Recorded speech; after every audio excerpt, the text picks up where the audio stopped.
we are bracing and are prepared to receive a major hit.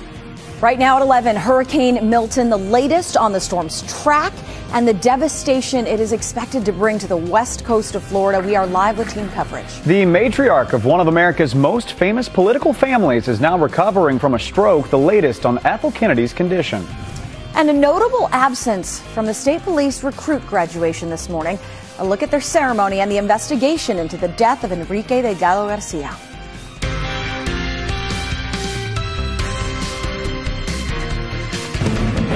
All right, we are tracking Milton right now. This storm is a Category 4 hurricane, a monster storm. And although it's technically weakened, this storm is going to be extremely dangerous, potentially life-threatening. All right, with that, everyone, let's take you live right now to St. Petersburg, Florida. A little calm before the storm, if you want to call it that. Although Milton is expected to make landfall not far from Sarasota, almost the entirety of Florida's Gulf Coast is bracing for impact.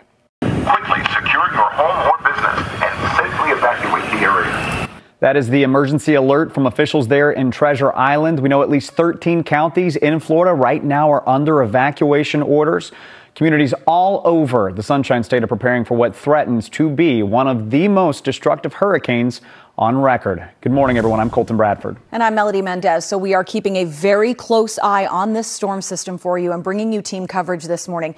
Meteorologist Sydney Welch will have the latest on Milton's track in just a few minutes. Yeah, and we're also going to hear the latest from officials in Florida and learn more about the people who were unable to evacuate down south. But before we get to all that, let's begin with the latest forecast and the track of this thing from meteorologist Sydney Welch. Sydney? Yeah, this storm is a large one. We're seeing already impacts of heavy rain and those wind gusts beginning for Southwest Florida.